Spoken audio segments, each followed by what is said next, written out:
Meu nome é Caroline Camargo e esse é o Descomplica, um canal criado para esclarecer toda e qualquer dúvida relacionada às doenças inflamatórias intestinais. Um local seguro onde as suas dúvidas serão respondidas de forma simples, descontraída e com muita evidência científica. Vem comigo nesse bate-papo. Começando mais um podcast, o tema de hoje é doenças inflamatórias intestinais, fertilidade, gravidez e amamentação. Para começar esse bate-papo aqui com a gente, eu trouxe 3 convidadas super especiais. A primeira delas é a doutora Cirla Zaltman, um nome da doença inflamatória, estuda muito o assunto, é professora associada de gastroenterologia da UFRJ e vice-presidente do PANCO, que é a Organização Pan-Americana de Crohn e Colite. A Cirla, ela foi minha professora na residência, minha professora, minha preceptora. Talvez ela nem saiba, mas ela que fez eu me apaixonar por doença inflamatória intestinal. Entrei na residência, na verdade, pensando em fazer mais hepatologia, parte de fígado, e logo na minha primeira sessão, né? Na minha primeira sessão da residência, a Cirla era minha orientadora e me jogou um caso de doença de Crohn em uso de infliximab, evoluindo aí com uma tuberculose disseminada. Na época, assim, era um tema completamente novo para mim, eu não tinha ideia. Comecei a preparar a sessão e a cada vez que eu mostrava a sessão para ela, ela vinha com mais 3 artigos que eu precisava incluir na sessão. Então foi um pouco traumatizante, né? Porque a minha sessão era segunda-feira, depois do Dia das Mães. Eu passei o Dia das Mães fazendo Ficou traumatizada mesmo, né? totalmente. Fiquei fazendo a sessão no Dia das Mães, mas foi muito bom. Ela mudou a sessão na segunda de manhã também. Muito importante ressaltar. Ela falou: não, isso aqui acho que é melhor se mudar. Segunda de manhã eu tava lá. Mas foi uma apresentação ótima. Depois a gente usou esse trabalho para tentar mandar para o GDB Jovem, para fazer outras coisas. E eu comecei a estudar mais, e aí comecei a achar o tema super interessante. Então, obrigada aí por me introduzir de uma forma traumática, mas que eu aproveitei muito bem nesse mundo. E como o assunto de hoje, né, é um assunto que envolve outras especialidades, a gente vai falar de doença inflamatória, mas a gente vai falar de doença inflamatória numa paciente que engravida, que precisa de uma obstetra, que vai ter um segundo pacientezinho, né, que é um bebê. A gente trouxe também a doutora Fernanda Quintela, que é ginecologista, obstetra e também cirurgiã geral, não necessariamente nessa ordem, né, Fernanda? Ela é cirurgiã geral e depois fez a residência de ginecologia e obstetrícia. Seja bem-vinda, Fernanda. Muito obrigada pelo convite. E para completar o time, trouxe a doutora Tayane Camargo, que é médica, pediatra e minha irmã. É o principal currículo da pessoa ser minha irmã. Mas ela veio aqui também para dar um pouquinho dessas noções de pediatria para a gente nesse assunto. O primeiro tópico que a gente vai falar hoje é sobre fertilidade. E por que é importante a gente falar disso, né? Porque a doença inflamatória, ela tem 2 picos, né, de acometimento, mas o primeiro pico são de pacientes jovens em idades reprodutivas, em pessoas que estão ali naquele momento pensando se vão engravidar ou não. E fica sempre aquela dúvida, né? Tenho doença inflamatória intestinal, será que eu consigo engravidar? Será que eu tenho essa possibilidade? Será que isso vai estar ali afetando a minha fertilidade, né? Então eu queria saber primeiro, Fernanda, né, para conversar um pouquinho pra gente o que que é fertilidade, porque às vezes a gente acha que tentei engravidar, não consegui, acho que eu sou infértil, pra gente tentar desmistificar isso. E depois queria já falar com a Cirla, né, se realmente existe isso. Tem doença inflamatória, será que eu não vou conseguir engravidar? Como é que é essa fertilidade? Com relação à infertilidade, falando basicamente sobre a infertilidade de uma paciente que está tentando engravidar, não simplesmente no primeiro mês, já menstruei, no segundo mês não vou conseguir engravidar, nunca mais, enfim. A gente tem que, para gerar uma pesquisa, se de fato você é uma pessoa infértil, a gente tem que ter relações sexuais frequentes durante um período de 1 ano, sem preservativo, sem nenhum tipo de contracepção, que isso, o óbvio precisa ser dito, em mulheres a partir de 35 anos. Quando a gente passa desses 35 anos, a gente diminui esse 1 ano para 6 meses. Em pessoas com doença inflamatória intestinal ou doenças inflamatórias no geral, a gente vai manter sempre esse grau, essa normativa da infertilidade. A gente não necessariamente, não, só porque eu tenho uma doença inflamatória intestinal, eu tenho que investigar isso em menos de 1 ano ou menos de 6 meses? Não, isso é dentro da população em geral. A gente É, não precisa então muito diminuir. importante, né, para a gente começar a falar agora o que vai afetar essa fertilidade, a gente tem que entender esse conceito, né, tendo doença inflamatória intestinal ou não tendo doença inflamatória intestinal, a gente vai definir se uma pessoa precisa investigar a fertilidade, a infertilidade ou não, nesses períodos aí, dependendo da idade, de 12 e de 6 meses. E aí agora o paciente tem doença inflamatória intestinal, o que que vai influenciar essa fertilidade, É, Silvia? eu acho que a primeira coisa que tem que ser falada, quem traz geralmente esse tema é a mulher, né? Então, os nossos pacientes que têm doença inflamatória intestinal raramente conversam sobre isso, né? Sobre questões de que eles estão pensando em engravidar o casal e que eles estão tendo algum tipo de dificuldade ou se precisa ter algum tipo de preparação. Então, isso é muito importante a gente falar, né? Eu geralmente, quando começo a fazer o atendimento de paciente, eu sei que naquela fase ele está em fase aguda, né? Ou está com muita diarreia, ou está com muita dor, ou está com fístula. Eles não estão muito abertos para esse tipo de conversa, né? Mas eu já coloco que tem várias coisas que vão ter que ser conversadas durante o tratamento, e se houver alguma intenção em engravidar, que a gente converse sobre isso antes, né? E geralmente eu peço depois, à medida que as coisas vão se acalmando, o paciente vai ficando melhor, a paciente, né? Eu peço que o marido venha ou que a mulher venha para a gente conversar de uma maneira geral, né? Como ela falou, né, você tem esses critérios de infertilidade. Eu, geralmente, quando o paciente já está tentando há 6 meses engravidar, eu já mando para um especialista, né, para ele ser avaliado. E para o homem, embora eles não gostem muito, eu costumo pedir um espermograma no começo assim, saiu da crise, eu peço um espermograma. Só para a gente ter certeza de que a culpa, né, não é da mulher, né, porque geralmente o casal sempre acha que a culpa é da mulher, né, então eu acho que é importante isso. Tem algumas situações que realmente, em geral, a fertilidade da mulher é igual à da fertilidade de uma mulher sem doença inflamatória intestinal, tá? Mas tem algumas situações que essa fertilidade pode diminuir. Então, por exemplo, se a pessoa usa corticoide durante muito tempo, então ela está muito inchada, ela está cheia de acne, então isso acaba criando um certo desinteresse, porque a sua própria imagem não é uma imagem que ela se sente confortável, então ela acha que o parceiro vai rejeitar e acaba havendo até uma separação, às vezes até na própria cama, né? Ela vira de lado porque não quer saber sobre aquele assunto. Situações como, por exemplo, você ter doença perianal, né? Você ter dor ao coito. Então, tudo isso são coisas que acabam afastando o parceiro, né? Além da própria vontade de não ter filhos por medo. E aí a gente depois pode discutir um pouquinho sobre isso. E isso faz com que muitas mulheres não queiram ter filhos mesmo. Então, não é uma fertilidade real, infertilidade real, mas sim uma coisa que está mais relacionada com a questão psicológica da paciente, né? Outra coisa também são pacientes que são submetidos a cirurgias, por exemplo, colectomia, né? Ou então fez aquela bolsa anal. Então, a fertilidade realmente cai. E isso precisa ser conversado com a paciente, principalmente o cirurgião, né, no caso, sobre o que pode acontecer. Então, existem algumas formas de você tentar driblar isso, talvez não fazer uma bolsa ilianal, fazer um outro tipo de cirurgia temporariamente e depois você faz a bolsa, né? Então, eu acho que uma outra coisa que tem também, assim, de uma maneira geral, os medicamentos não causam infertilidade na mulher.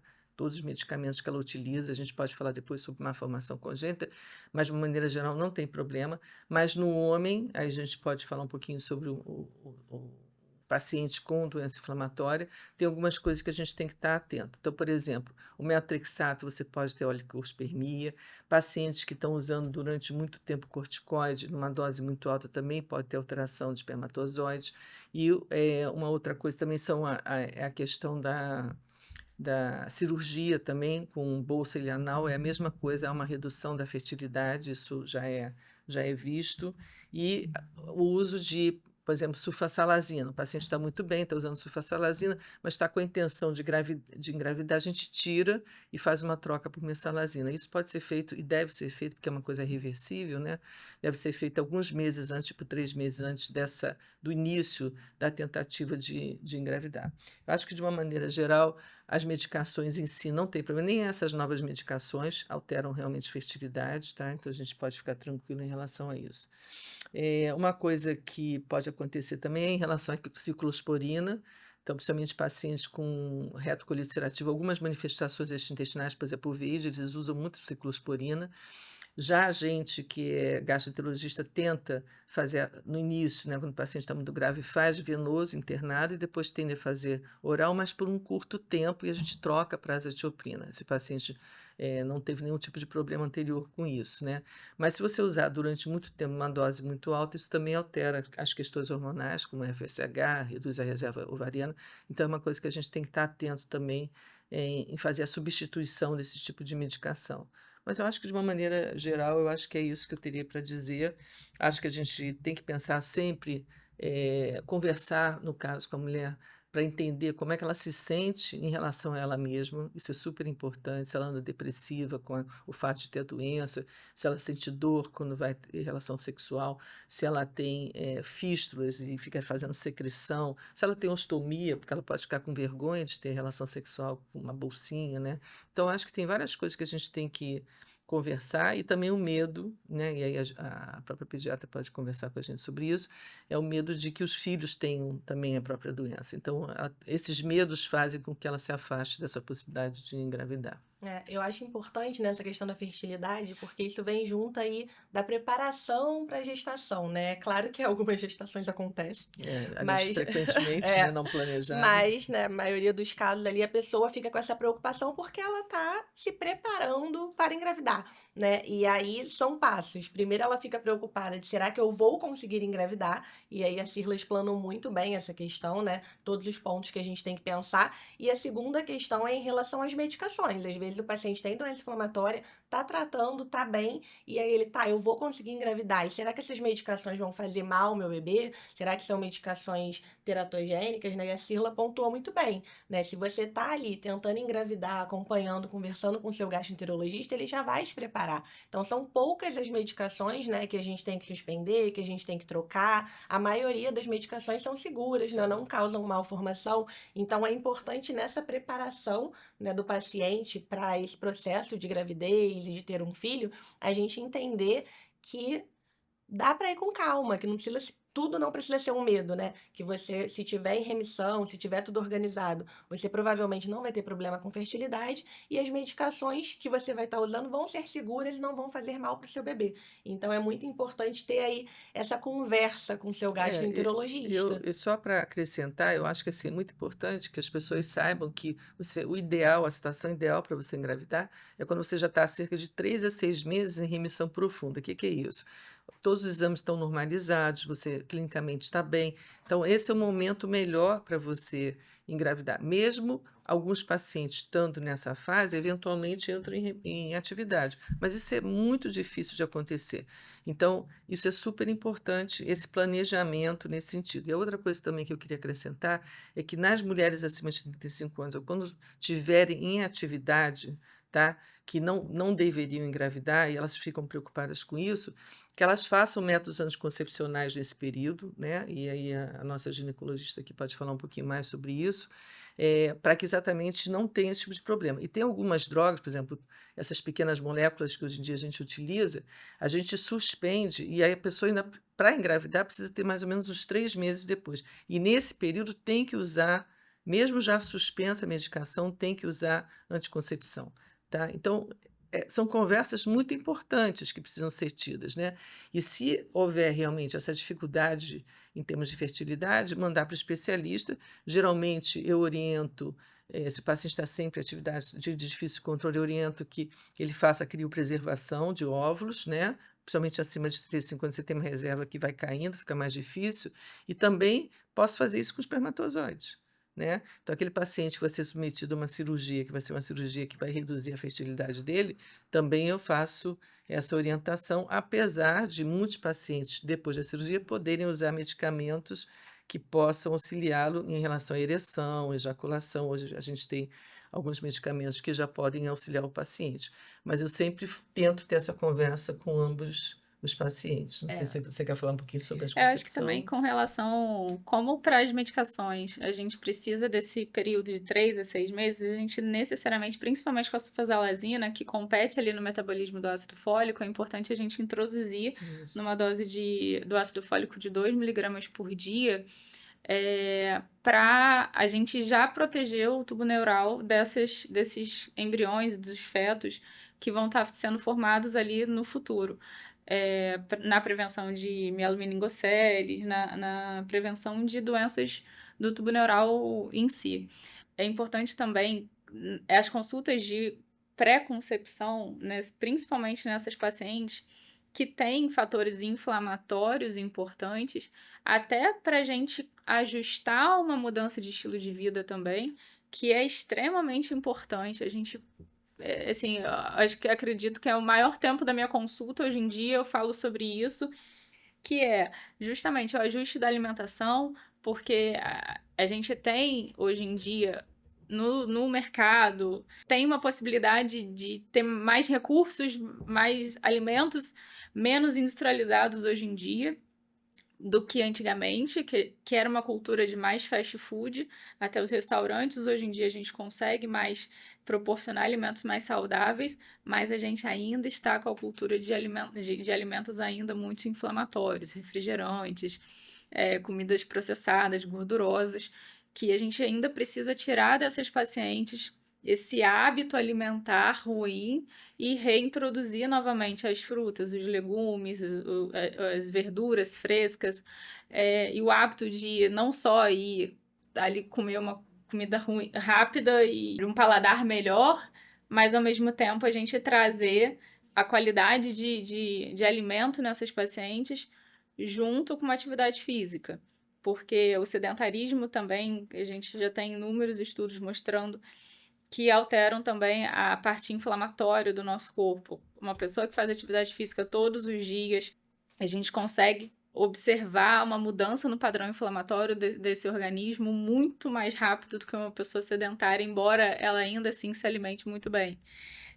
Então, se a gente tem uma boa prática de atividade física, uma boa alimentação, um sono adequado, um controle do estresse, a gente fala até higiene de sono mesmo, a gente com rede social, a gente fica ainda muito ligado a telas, a gente fica brigando com as crianças, não pode tela até 2 anos de idade, a gente tem que restringir e tal, mas a gente esquece da gente também. Então, nessas pacientes que têm doença inflamatória, a gente tem muito que pesar na tecla de que a mudança de estilo de vida para engravidar, não é que ela vai ter necessariamente uma dificuldade para engravidar, mas se ela já é uma paciente inflamada, a gente tem que, nesse período todo, desinflamar o máximo que a gente puder, até justamente para ajustar. Se o organismo como um todo, a gente tem parâmetros inflamatórios elevados. Imagina uma célula que está ali dentro dos nossos óvulos e os espermatozoides. Então, acredito que é muito importante a gente conseguir esse período pré-concepção, é muito mais importante do que lá, de fato. É lógico que a gestação em si, o acompanhamento da gestação, vai ser um acompanhamento um pouco mais de perto da gente. Mas se a gente conseguiu já uma pré-concepção, uma concepção ali, num cenário melhor, é lógico que a gente vai conseguir uma gestação e um parto num cenário incrível, que essas pacientes conseguem, Mas na alcançam. sociedade de hoje é engraçado, né? Porque a gente se preocupa com algumas coisas e não se preocupam com outras. Então, assim, eu tenho doença inflamatória, essa medicação, isso vai fazer mal, mas não quer olhar para a parte que ela pode resolver, né? Melhorar a dieta, sair do sedentarismo, dormir melhor, essa parte ignora. Vamos falar do remédio. É muito importante, mas na consulta ginecológica eu acho que é mais fácil, né? Porque o paciente quer engravidar, então ele vai conversar com o ginecologista. Na consulta da gastro, às vezes tem tanta coisa para ver, né? A gente tem que ver a colono, a gente tem que ver o laboratório, a gente tem que se preocupar, né, em ver se o paciente está em remissão ou não, em fazer rastreamento, que às vezes isso se perde, isso não pode se perder, porque o paciente acha que não, para engravidar eu vou falar com a minha ginecologista, e o gastro está preocupado com milhões de outras coisas que ele tem que ver ali naquela consulta. Mas se o paciente está em idade fértil, é uma obrigação também do médico, né? Às vezes o paciente acha que não é com o gastro que ele tem que falar sobre isso. Então é o gastro que tem que achar ali no meio daquela consulta, que ele tem 1000 coisas para fazer, de puxar, de fazer uma busca ativa mesmo. E filho, né? Você pensa em ter, como é que é? Até porque o nosso reloginho aí da mulher é complicado. Então já tem 33, 34 anos, às vezes eu não tô falando com o meu gastro, mas eu tô ali tentando engravidar a qualquer custo, porque daqui a pouco eu não vou ter óvulo, né. Então coloca aí os burros na frente da carroça. E nesse momento é o que a Cirla falou, se você tá super inflamada, se você não tá no melhor cenário para engravidar, tem que conversar sobre isso, até porque essa sua ansiedade talvez seja o momento de você congelar, de você, né, deixar os seus óvulos guardadinhos para engravidar num momento melhor. Então é importante também para o gastroenterologista entender que isso faz parte da nossa função, Eu né. acho que, só complementando o que ela falou, tem mais 2, 3 coisas que eu gostaria de acrescentar, que é o uso de bebida alcoólica, o tabagismo, que a gente sabe que inclusive, o paciente fica mais resistente à resposta medicamentosa, né, então isso é importante, principalmente na doença de Crohn, e, por incrível que pareça, a maconha também, tá. Então a pessoa que usa maconha deveria estar reduzindo isso, porque também tem uma influência na fertilidade, tá, principalmente masculina. Então, acho que são coisas importantes que precisam ser faladas junto com o que você falou da qualidade de vida, de uma maneira geral, né? É. Saindo da fertilidade e entrando na gestação, a gente até já comentou, né, porque, queria começar falando qual é o melhor momento para engravidar, mas acho que a Cirla já falou muito bem. O melhor momento para engravidar é o momento que o paciente está com uma remissão ali sustentada, né, 3 a 6 meses, e aí é o momento que ele deveria tentar começar a engravidar. A gente sabe que às vezes isso não é possível, né, às vezes a pessoa chega para você já grávida e aí a gente segue, mas o melhor momento para engravidar seria isso. E em relação à medicação, se eu engravidei, agora eu tô naquele melhor momento, tô grávida.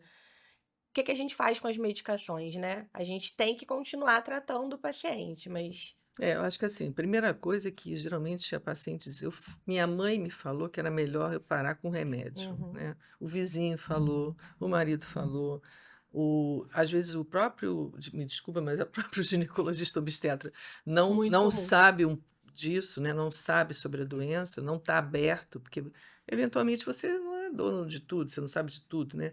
Mas você pode estar aberto a novas informações, né? Então é muito importante a gente trabalhar de forma multidisciplinar, né? Eu sempre digo, você já escolheu o seu pediatra de sala? Você já escolheu o teu obstetra? Você acha que precisa conversar com ele? Porque eu digo para você que você não precisa efetivamente suspender nada, né? Porque o mais importante é a saúde da mulher. Então, a mulher estando bem, a gestação tende a ocorrer bem e o neném vai nascer bem. Agora, se você resolve suspender no meio, aí vai ter problema. E eu já tive vários pacientes que já chegaram nessa situação de estarem grávidos e não tomando remédio. E depois foi muito mais difícil. Eram pacientes, inclusive, que tomavam terapia, fazia uso de terapia biológica. Parou, né? E aí começou a ter crise, até crise, e foi assim até o final da gestação, e com muita dificuldade, né? Então, até com possibilidade de você ter parto prematuro, você ter um aborto espontâneo. Então, a recomendação é realmente, primeiro, você criar uma equipe multidisciplinar, né?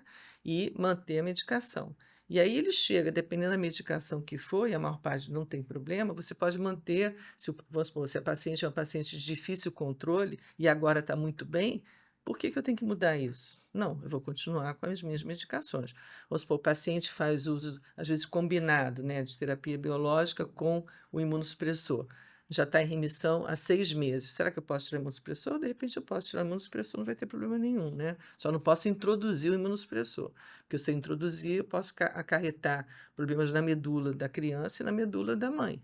Então, não é aconselhável.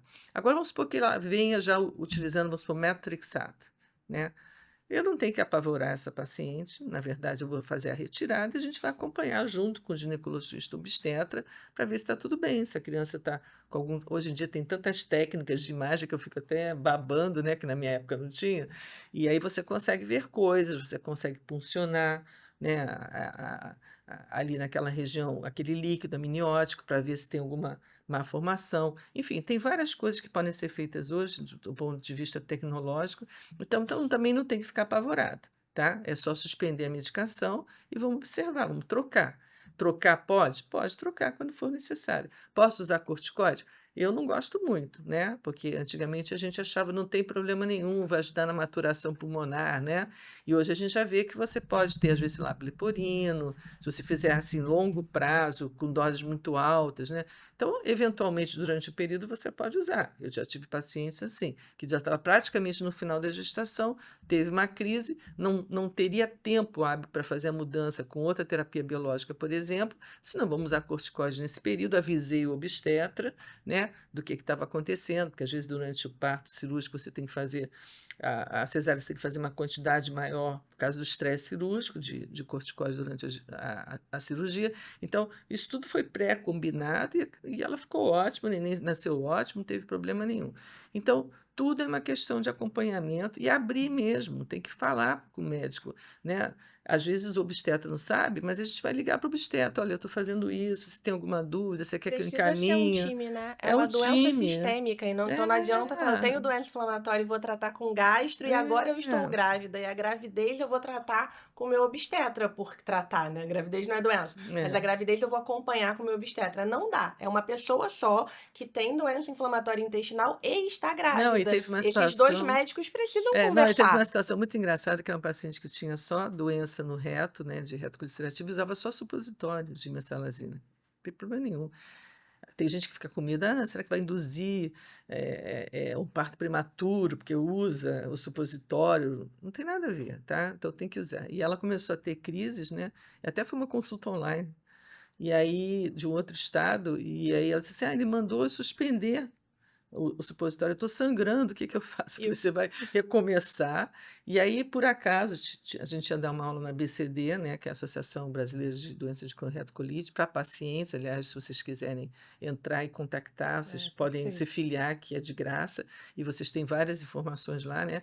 E eu disse para ele: "Olha, vai ter uma aula sobre isso, você não quer ver essa aula? Acho que vai tirar várias dúvidas tuas". E ele foi, e a pediatra foi também, e foi muito legal, né. Depois a doente agradeceu, É, porque quem ela ficou ganhou foi a bem. paciente, né? É, exatamente, porque aí se formou uma equipe, né. E às vezes é o risco, né? Tira essa medicação porque vai fazer mal, vai induzir parto É, prematuro. Na verdade, a atividade de doença, ela exatamente, aumenta o risco exatamente, de um parto prematuro, né? Então, na exatamente. verdade, às vezes a gente tenta proteger as complicações obstétricas das medicações sem saber que não usar a medicação e deixar a paciente em atividade, isso que vai acarretar a maior parte das complicações aí no decorrer da gestação e até na antecipação do parto, né?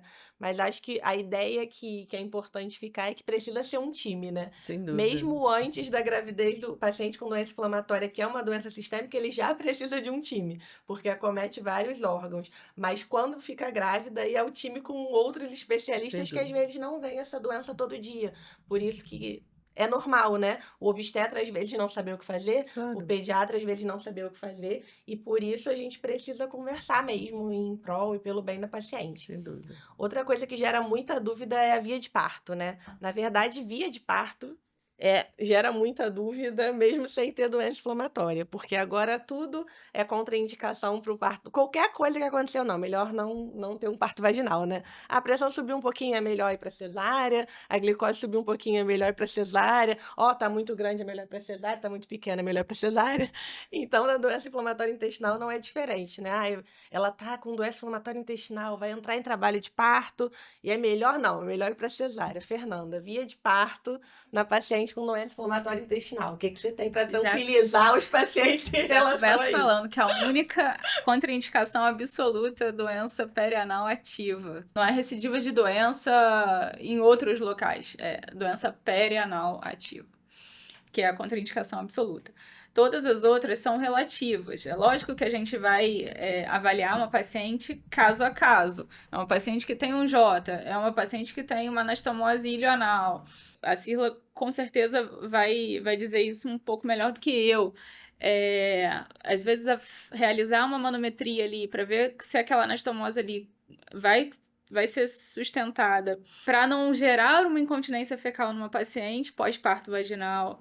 Então, a gente tem sempre que ter uma conduta individualizada nessas pacientes, mas essas pacientes não têm que realizar cesariana única e exclusivamente porque elas têm doença inflamatória intestinal. A via de parto é obstétrica, né, Sila? É exatamente A gente não isso. se mete. Se o Não, paciente tem uma doença perianal ali em atividade, a gente vai conversar com o obstetra. Olha, essa paciente é complicado para ela ter um parto vaginal. Essa paciente tem uma contraindicação importante, né? A gente, como gastroenterologista que está acompanhando, a gente sugere que seja cesárea. E não necessariamente precisa ser uma cesárea agendada, né? A paciente pode entrar em trabalho de parto e operar quando entrar em trabalho de parto, até porque isso é muito melhor para a criança, né? A pediatra está aqui, deixa entrar em trabalho de parto. Mas o resto, né? Se a doente não tem uma doença perianal ali importante, o gastroenterologista vai se meter muito pouco, né? O obstetra que vai definir ali, porque a decisão é do obstetra, da paciente, né? A exatamente, gente não se mete exatamente. tanto É nisso. exatamente isso, né? Existem contraindicações relativas que a Fernanda estava tentando falar, é que eventualmente são realizadas cirurgias, principalmente para retocolite ulcerativa, em que você faz uma bolsa com o intestino delgado, ligando então a parte do que sobrou do intestino, e faz essa bolsa para a pessoa não ficar evacuando toda hora, e se liga isso no reto ou no ânus. Então, eventualmente, esse tipo de cirurgia, ela deveria ser, antes de você fazer a cirurgia, ver como é que está funcionando a parte evacuatória do paciente. Se o esfíncter, que é aquela parte finalzinha, onde você, estou com vontade de fazer cocô, ou então vou segurar, se isso está funcionando de forma adequada, ou simplesmente as fezes vão saindo. Então, muitas vezes, isso está meio borderline, quer dizer, isso não está tão bom. E quando você faz um esforço na hora da pressão do parto, isso passa a ser pior, isso se agrava e a pessoa pode ficar incontinente. Então, é nesse sentido, né, Fernanda, que a Fernanda quis falar. Então, assim, mas isso é uma contraindicação que não é uma contraindicação efetiva. Por exemplo, a colostomia também não é uma contraindicação a você ter um parto normal, né? Então, como você falou, né, Carol? Basicamente, é mais fístula ou lesões anorretais, né, que estejam em atividade, né, é que contraindica, de resto, não. A indicação é do obstetra e a vontade da paciente. Então, é uma combinação de fatos, sem dúvida de dúvida.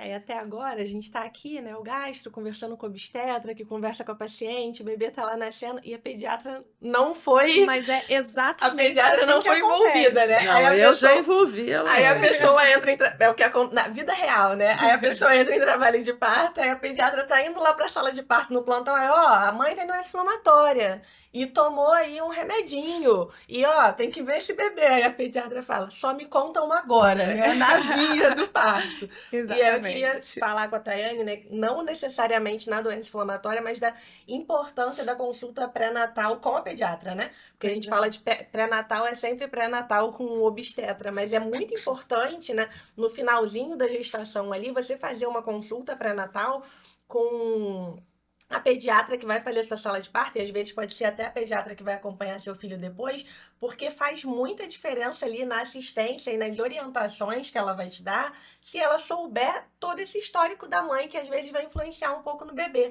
né? É claro que a gente fala assim, mas aí se contar na hora, mais ou menos, né? A doença inflamatória intestinal é uma doença que a gente fala muito, mas que se você for pegar o mundo real, um monte de gente não conhece tão bem. Então, por que você acha que o pediatra que vai chegar ali vai saber tudo? Ele não vai, né? Se você faz uma consulta pré-natal, dá tempo da pessoa anotar, estudar, ir atrás. Não, deixa eu conversar então com o gastro para entender isso melhor. Então, assim, isso é uma segurança também pro bebê e pra mãe, né? Envolver o pediatra antes, né? Com certeza, é exatamente isso. Assim, acho que muito interessante o que vocês falaram em relação a ser um time, porque a paciente é uma só, então a gente precisa cuidar dela como um todo. E o bebê é a mesma coisa, a partir do momento que o bebê nasce, eu tô falando ali de um binômio indissociável, mãe e bebê, né? Eu preciso cuidar dos dois. O que existe nessa mãe que vai impactar no bebê? Ou no nascimento do bebê, ou na condução desse bebê assim que ele nasceu. Então, quando a gente se antecipa a tudo isso, a gente com certeza oferece uma assistência muito melhor para essas duas pessoas.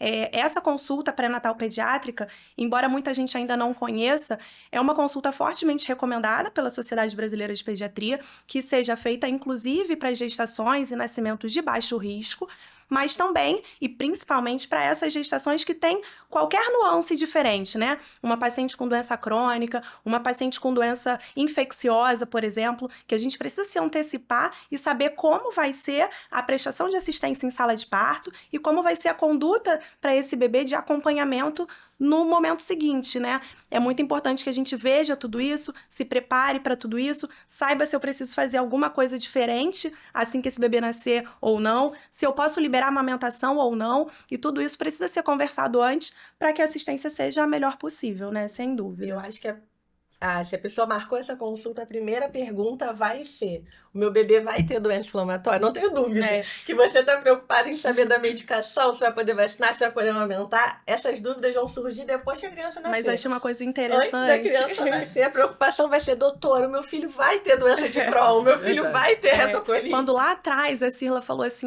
todo mundo quer saber de quem que é a culpa de não estar conseguindo engravidar. A culpa ronda todo mundo o tempo inteiro, né? Mas a mãe, com doença crônica, a mulher, ela é muito mais assombrada por essa culpa. Então, assim, ela já tá pensando, meu Deus, meu filho vai ter doença por minha culpa. E, assim, é muito importante a gente ressaltar, né? Uma coisa até que a gente estava conversando, de que quando o casal tem doença de Crohn, que já é uma coisa que tem doença de Crohn, retocolite, né, as inflamatórias, quando o casal tem doença, que já é uma coisa rara, os dois terem, a chance do bebê não ter doença é muito alta, é de 65%. Agora, quando um deles tem, a chance desse bebê não ter nenhuma doença é de 95%. Então, quando a gente fala um número alto, era o que a gente estava conversando, tranquiliza essa família, né? Caramba, muita chance do meu bebê não ter absolutamente nada.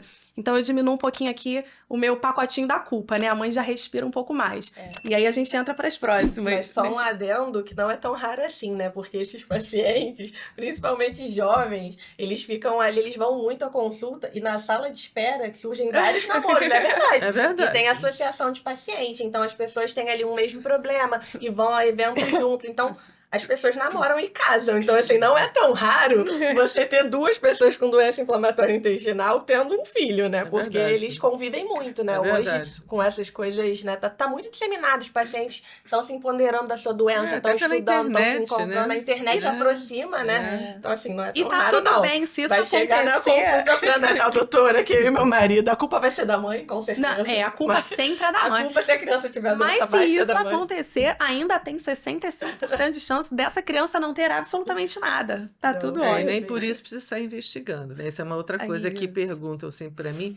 Mas, meu filho está com 1 ano, vamos supor, né? Eu preciso fazer algum tipo de exame para saber se ele tem a mesma doença que eu? Então, acho que isso a gente tem que tranquilizar também. Não tem que fazer nada, absolutamente nada. Se surgir algum sintoma, alguma coisa que o pediatra ache que possa ser doença inflamatória, ele vai começar a investigar. Né? Então, às vezes você tem intolerância ao leite, alergia ao leite, né? Você tem intolerância à lactose, tem várias coisas que podem dar quadro diarreico e que não tem nada a ver com doença inflamatória. Então, as mães não têm que ficar apavoradas, nem os pais, nem a família. Tá vendo? Eu disse que ele ia ter... Não tem nada disso, né? Eu acho que isso que é importante a gente falar, né? Sala de parto, alguma diferença? Se a mãe tem uma doença inflamatória?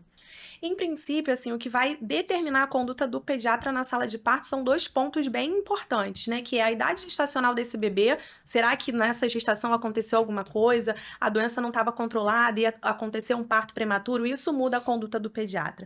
E a segunda coisa é como nasceu esse bebê. Então, assim, se eu tô falando de uma mãe com doença inflamatória que teve um bebê a termo e um bebê que nasceu bem, o pediatra vai atuar da mesma forma que em qualquer outra gestação, que é o quê? Um clampeamento oportuno desse cordão, né? A gente não precisa, né? Vários estudos já nos mostram que a gente não precisa antecipar e clampear esse cordão de uma maneira imediata só porque a mãe tem doença inflamatória ou porque a mãe toma medicação X ou Y, não precisa. Se o bebê nasceu bem e é a termo, a gente vai clampear oportunamente, vai deixar esse bebê no seio da família, vai promover a amamentação ali na primeira hora de vida, que é muito importante, e aí em um segundo momento, a gente vai fazer as medidas antropométricas, vai fazer os cuidados iniciais de sala de parto para esse bebê. E aí eu já puxo um pouquinho para falar uma outra coisa importante também, que em alguns serviços a gente já faz em sala de parto algumas vacinas para o bebê.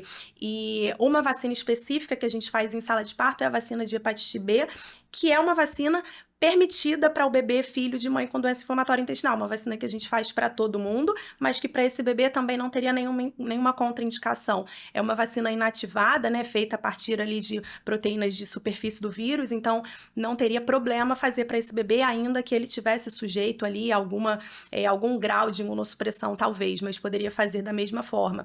Assim como as profilaxias que a gente já faz em sala de parto, né, profilaxia de hemorragia do recém-nascido, profilaxia de conjuntivite neonatais, todas essas a gente faz da mesma forma para esse bebê. Então, não muda nada. Só pra gente pegar esse gancho aí, se alguém tiver perdido, como assim? Mas por que que a medicação da mãe iria influenciar a vacinação do bebê, né? Muitas medicações que tratam doença inflamatória intestinal são medicações que causam algum grau de imunossupressão, e aí esses pacientes, grávidos, não grávidos, o próprio paciente, ele não pode fazer vacinas de vírus vivos atenuados, né? Porque como ele tem um grau de imunossupressão, se você dá essa vacina, ele pode desenvolver a doença, porque aquele vírus, ele pode não estar protegido ali com aquele vírus. Então, os pacientes com doença inflamatória, eles são orientados, né, em consulta, que não podem vacinar nessas campanhas. Se for uma vacina de vírus vivos atenuado, a gente vacina, né, os pacientes. Então, assim, a gente vai começar uma imunossupressão, a gente tem esse cuidado de vacinar o paciente antes, para ele já produzir os anticorpos e já ter ali aquela proteção, sabendo que depois não vai poder vacinar. E tomando essas medicações, elas podem passar ali pela placenta para a circulação do bebê. E aí o bebê tendo aquela medicação, algumas medicações ele também não pode tomar. E é Algumas importante, vacinas. algumas vacinas ele não pode tomar porque a medicação passou ali para a circulação dele, e aí ele tem também um potencial grau de imunossupressão. Então, só para exemplificar esse gancho. E aí algumas pessoas até falam, né? Então a gente tem que suspender a medicação da mãe antes para poder vacinar esse bebê. Como é que acontece esse tratamento com essas medicações imunossupressoras, biológicos, no finalzinho da gestação, Ciro? Então, assim, hoje em dia, como eu falei, a gente preserva a saúde da mãe, né? Então, é até bem interessante, porque saiu mais recentemente uma orientação nesse sentido, porque se a paciente estava bem, o que que a gente fazia? Para exatamente possibilitar as vacinações da criança, a gente tirava essas medicações, principalmente a terapia biológica, no último trimestre, tá? Mas tem pacientes que tomam de 4 em 4 semanas, que é uma dose otimizada de alguns medicamentos, e com isso era mais complicado você fazer essa retirada, porque existia ainda a possibilidade da pessoa reativar a doença, né? Então, hoje, a gente tem esquemas diferentes de retirada, mas esses esquemas, eles chegam muito perto da hora do parto. Então, por exemplo, eu posso ter 4 semanas antes, eu posso ter 6 semanas antes, e isso não me permite fazer essas vacinações, que principalmente é BCG e rotavírus, né? A gente estava conversando, você falou sobre a rotavírus, né? Que hoje você não precisa fazer logo com 6 meses, você pode fazer até 1 ano, né? Então, o que se diz, o que se coloca hoje no consenso é que você deveria esperar pelo menos 6 meses, né, para depois fazer qualquer tipo de vacinação desse tipo. A gente tem alguns dilemas, né, a nível Brasil, porque a gente tem uma incidência muito grande de tuberculose, né? Então, quando você pensa em não fazer BCG de imediato, fica todo muito, muito nervoso, né? Mesmo que a criança não saia, né, para a rua, você tem contato com outras pessoas em casa, né? As pessoas que trabalham com você, o porteiro, enfim, todo mundo, né? E você, às vezes, não tem esse controle, né?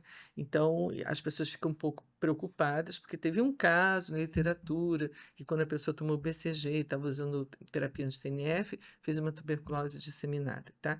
Mas não é para ficar apavorado, porque isso não é realmente o que acontece, não acontece isso. Então, você pode postergar esse tipo de vacinação, né? Agora, uma coisa interessante que aí precisa ter dinheiro, que é você fazer, por exemplo, infliximab, adalimumab, esse tipo de medicação que é o anti-TNF, e hoje você já tem como mensurar o nível sérico da droga na criança. Então, se você verificar que o nível sérico está muito baixo, você já pode fazer as vacinas, Exato. né? Então, Isso isso é é bem muito legal. interessante. Isso é bem legal, né? Embora, infelizmente, ainda não Não seja para todo mundo, isso. né? E a mãe fica também com pena, vai pegar vírus, É. nem, né? Aquela coisa, né? Mas é interessante da gente É. ver, porque assim, o bebê vai estar, né, sujeito a algum grau de imunossupressão. Se a gente conseguir documentar, ótimo, clareia muito mais a nossa conduta, mas a gente não conseguindo documentar, né, através de exame, a gente não vai fazer, em princípio, nada diferente para esse bebê. A gente vai observar, né? Ele tem clínica de imunossupressão, ele tá fazendo infecção de repetição, fez alguma infecção grave que vai acender um alerta de que o bebê tá imunodeprimido, aí a gente pensa de uma forma, né? Se não, a gente espera esse tempo, que é ali em média de 6 meses, pra gente conseguir fazer as vacinas vivas, e são só essas duas mesmo. A BCG a gente vai atrasar, embora a gente seja um país com alto índice de tuberculose. Outra coisa que a gente conversou é que pro bebê se infectar, ele precisa de um contato prolongado com um tossidor crônico, e a gente já orienta, né, para todos os pacientes recém-nascidos, que a gente não tenha esse contato prolongado com ninguém que esteja doente, possivelmente doente, né? Ah, tô com uma coriza, tô com uma tossezinha, vamos preservar o recém-nascido, né? Que até um recém-nascido saudável ainda não tá com o sistema imunológico bombando pra gente ter esse contato com pessoas doentes. Então, a gente preserva esses bebês inicialmente e espera esse período para conseguir fazer as vacinas vivas. As outras do calendário a gente faz sem nenhum problema, mas BCG e rotavírus a gente posterga um pouquinho mais. Isso era legal, que a gente estava falando da rotavírus, que até pouquinho tempo a gente só podia fazer a primeira dose da rotavírus até ali os 4 meses incompletos, e aí a gente perderia essa janela. Mas agora não, agora a gente pode fazer a primeira até 1 ano incompleto, então dá pra gente esperar com segurança, fazendo as outras vacinas, para não perder ali o prazo do calendário vacinal, e esperando os 6 meses para fazer as vivas, e fica tudo bem. Eu acho que uma coisa que a gente nunca fala são sobre os contactantes, ou seja, as pessoas que convivem com a criança, ou mesmo com o adulto, né, que tomam vacinas. Então, eu tenho mais de um filho. Exato. E ele tomou uma vacina que é de vírus vivo, né? Será que isso pode atrapalhar? Às vezes pode. Então, o ideal é exatamente saber com o pediatra, principalmente. Saber com o pediatra qual é o tempo que eu tenho que deixar uma certa separação daquela pessoa, ou ela não vir na minha casa naquele período, né? Exato. Pela possibilidade de me contaminar. E o rotavírus tem uma coisa bem interessante, né? Se a criança tem o rotavírus e a mãe imunossuprimida, ela não deve trocar a fralda da criança. Porque elimina, né? Então, tem algumas coisas que precisam ser conversadas com o pediatra em diferentes momentos que são super importantes. E aí, né? A gente volta pro caso de falar que somos um time, né? Em prol do paciente, em prol desse binômio mãe-bebê, e para todo mundo conversando, cada um com a sua especialidade, suas orientações, só quem tem a ganhar é o paciente, sem dúvida, né? Não, só lembrando uma coisa, depois que tem o neném, né? Ela tem que voltar a tomar o remédio. Exatamente. Porque é tanta informação, né? Acabei de sair da maternidade, tem um bebê pequeno, um monte de demanda. Não pode parar de tomar o remédio. Mas a mãe porque ela precisa tem bem que pra sobreviver cuidar. à amamentação, né? Que consome bem a mulher, né? Então tem que sobreviver e tem que estar bem para exatamente continuar cuidando do seu neném. E aí pegar né? esse gancho, né? Eu lembro que você falou ali na sala de parto que vai colocar o bebê com a mãe para amamentar. Paciente com doença inflamatória intestinal pode amamentar? Paciente com doença inflamatória deve amamentar, né?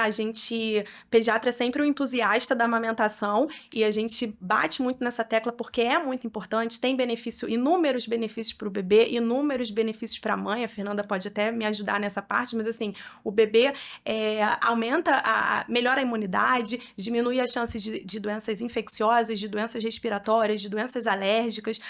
Para a mulher, diminui a possibilidade de sangramento no pós-parto, né? Diminui a incidência de cânceres ginecológicos.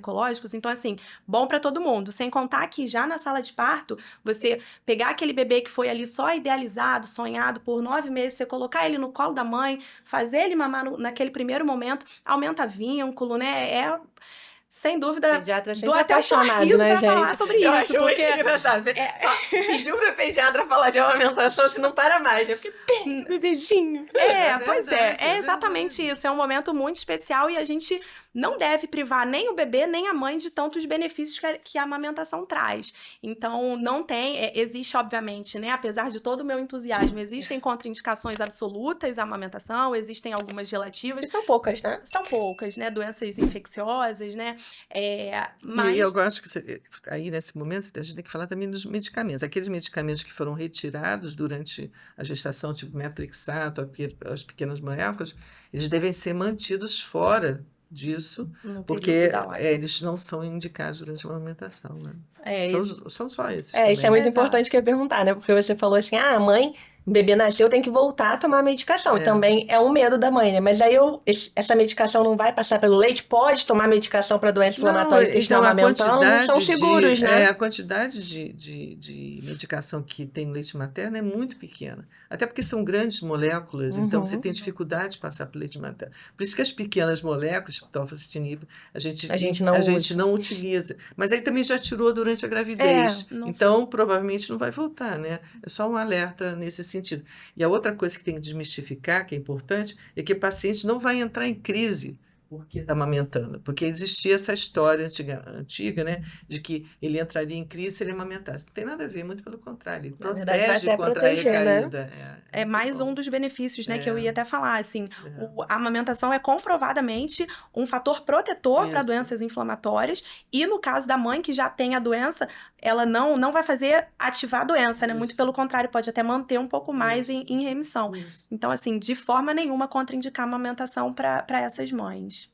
Agora, só para fechar, eu queria só. Acho que muita coisa a gente já falou, né? Eu selecionei umas perguntas da caixinha no Instagram, que eu sempre jogo o tema, né? Que a gente vai falar sobre esse tema, se alguém tem alguma pergunta para trazer.